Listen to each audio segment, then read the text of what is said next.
Well, the life of a professional bass angler never ceases to amaze me doing this for 30 some years now. I'm definitely looking forward to 2025 and getting back out on the tournament trail. And it's amazing. Every year I do this, we come to this time of year and the tournaments slow down. And I think, man, I'm going to have this free time where if I play my schedule right, I'll be able to spend some time in the woods hunting. And I will eventually, but I was hoping at this time of year, especially, being early like this, I was going to be able to maybe have some hunting videos and show you what's been going on in that world. And a little bit of a curveball gets thrown to me, which is super exciting. It's going to be the trip of a lifetime. If you guys have been following along with MLF, you know they've got their team series, and really excited about that. Got a team series event coming up here in late October with my buddy Wesley, so that's going to be a fun one. But between now and then, where I thought I was going to have all this time to hunt, got a little phone call last week, and pending I get our U.S. government to come through and get me a passport in time, I'm just going to be taking a little trip across the world to China. Yeah, China of all places, to go fish a tournament. So, it's one of these things that I'm not a big fan of flying. I'm not going to lie about that. But hey, I figure a lot of people do it all the time. My son's over in Japan. He said it's not that bad. So I can suck up the flight part of it, because I'm going to go to China on behalf of Cast King Rods and Reels and MLF China. They want me to come over there and be a part of it and maybe fish a tournament. So with that being said, obviously, if you know anything about Team Cast King, James Elam is a Cast King team member as well. So it sounds like him and I, if we get our passports, are going to be heading to China, and looks like a really cool deal. And I thought I'd take a few minutes and just kind of talk to you guys about it, share with you what I know. Maybe some of you that speak Chinese or can read it can help me decipher what a lot of this is. So I'm sitting here. This is what I've been working on today. I've been doing a little bit of homework. I'm going to pack some reels. I'm going to put fresh line on them, have them all to go, ready to go. Kind of like if I was going to an MLF Cup event, not knowing where I was going to fish, how I would kind of rig up some stuff and what I would take.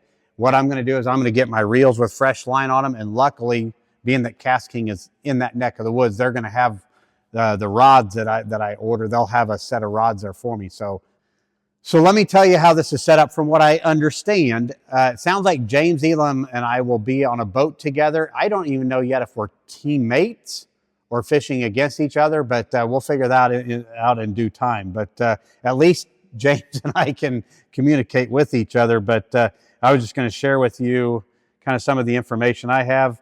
I've been speaking with a gentleman from MLF China, and seems to be great, but he sent me some stuff which is actually in English, which is pretty cool.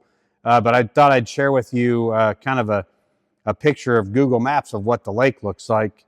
Yeah, it's funny. Well, not funny, but being that we're going to China, I won't be able to look at Google Maps like we can here in the States. So this is just a screenshot I've got from MLF China. But what I'll do is I'll go to my Google Maps, because we're here in the States, and kind of we'll just cruise across the world here. So here we've got Google Maps of the good old United States, and you ignore all the yellow marks of places I've been or fished or have some significance there. So we're gonna fly across the world here, and oh, there's that little yellow dot. There's Tokyo. That's where Mason is in Tokyo in Japan.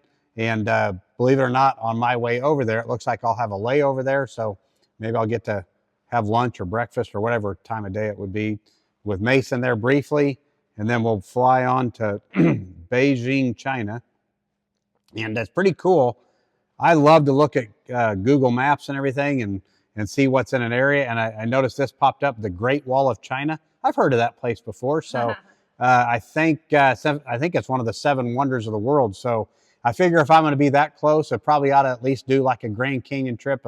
I'd sure like to see it and maybe do a selfie. So hopefully you'll get to see me at the Great Wall. I think there's Tiananmen Square. There's, what else was the other?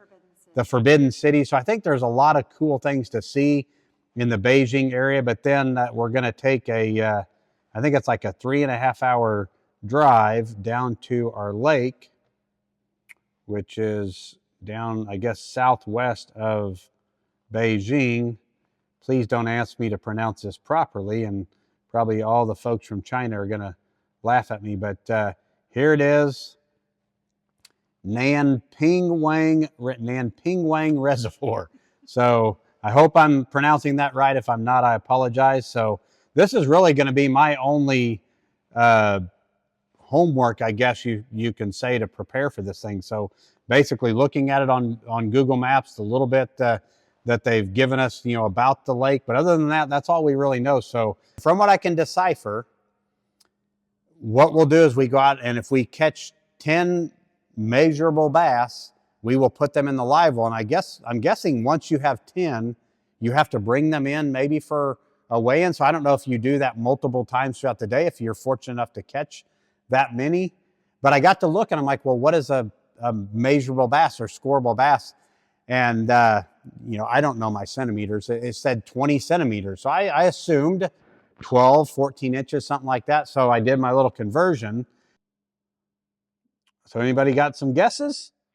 20 centimeters turned into 20 centimeters equals 7.87 inches. So that's going to be interesting. So I don't know if their fish are really small over there, or if that's just kind of, they're not worried about, maybe a minimum size like we would typically be. So I don't know if I'm going to go over there and catch some bunch of 9-inch bass and have to bring them in, or how this works exactly. So with that being said, you can see I've got, I think, like 14 different rods and reels over here. Obviously, like I said, I'm not going to take the rods, but I'm going to take these reels. I'll have fresh line on them. That way, hopefully when I get there, there will be these rods to where I can just rig them up and put some baits on there. So from what I gather is we'll get over there, get a day or two to get acclimated and maybe look around a little bit, but then we'll get a day of practice and then 2 days of competition. So it'll be really cool. I don't know how much stuff we'll be able to do in real time to keep you all informed here in the States, but I do know we'll be able to record a lot of it. And, if nothing else, after this event is over with, we'll get to share with you all in the States, and, I'll obviously be able to talk about my experience and all that. So should be an exciting trip. I'm trying to get rested up for this crazy jet lag that you hear about experience, because I've never traveled that far. I think where Mason is, it's a 14-hour time difference. Where we'll be at is, I believe, a 13-hour time difference. So like I said, we'll kind of keep you posted, probably share some other parts of what I get ready. Obviously, if you're flying that far, I can only pack so much. So what I'm trying to do is I'm going to try, like I said, I'm going to take, I think it's 14 reels, and I can pack those up pretty easily. And then I'm just going to pack one little tackle bag of maybe the key things that I think would be, the key baits for me to use. I know from fishing all around the country, at least, bass are bass. And, even though a bass might be different in Florida than California or New York, they're still bass, and they still bite the same lures. So that's what we're going to count on and see how it plays out.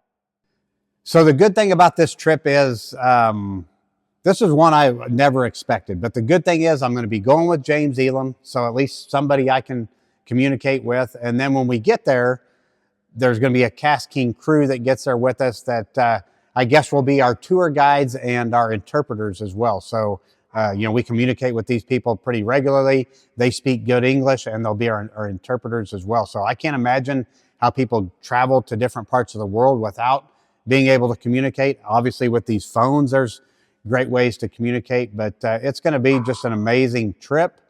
And if anybody's ever been to that part of the world, please, let us know. If there's something we should check out, let me know. If there's something we should eat or shouldn't eat, let me know. I mean, these are places that, if it wasn't for Cast King and MLF putting this event together, these are probably things I would have never got to do or see in my life. So once again, here's this amazing profession of mine that's going to take me somewhere that never would have dreamt of. So, with that being said, hopefully I'm going to go over there, meet a lot of fellow fishermen. And that's one thing I love about fishing in general. I mean, I've got to travel to other parts of the world, and while we may not be able to communicate as far as different languages, but I'll never forget being in Cabo San Lucas with Aaron Martins, and we're down fishing off a little jetty, and there's a gentleman there. We couldn't speak Spanish, but we could communicate enough and see each other's excitement with fishing. Going to Brazil where they spoke Portuguese, you could still communicate with the people. I know I've met people from Japan, and fished with people from Japan that, I couldn't speak their language, but you still had that passion for fishing. So I'm anxious to go over there and see and meet the people, the fishing fans of China, and see what they have to offer over there. So it's going to be a cool event. So there it is. This is going to be a trip of a lifetime.